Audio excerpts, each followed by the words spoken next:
price is dumping, and could it get worse? Bitcoin's price has risen by 1.5% in the past 24 hours, but has fallen by 4% in the last 7 days.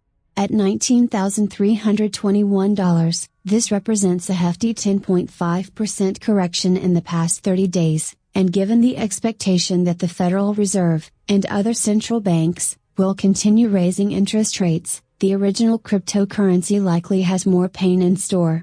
With inflation high and the ongoing Ukraine-Russia war likely to continue pressuring oil and food prices upwards, this macroeconomic picture isn't likely to improve in the immediate future.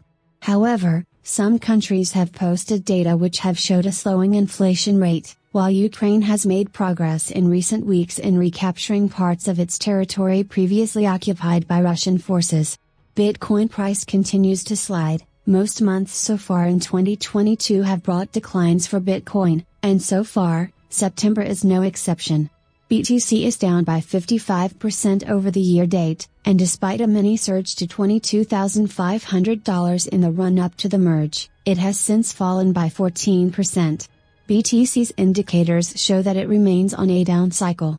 In purely technical terms, it should rise again pretty soon, especially when it remains 72% down from its all-time high of $69,044.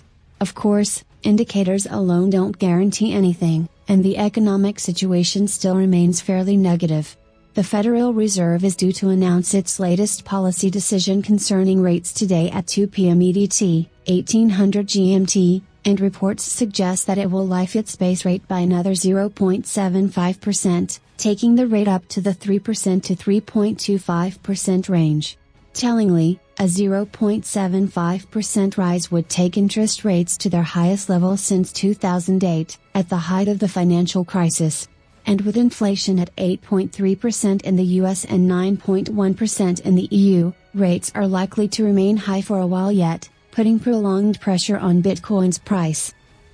Glimmers of hope: there isn't likely to be a substantial recovery until at least early 2023, but there are some signs that the economy may have reached peak inflation and interest rates.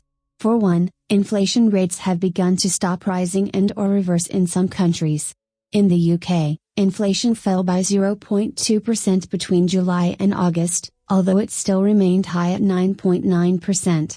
Oil prices have also dipped a little in recent weeks since reaching highs in the immediate aftermath of Russia's incursion into Ukraine, although again they remain elevated. It's also a similar story with food prices, even if they also have some falling left to do.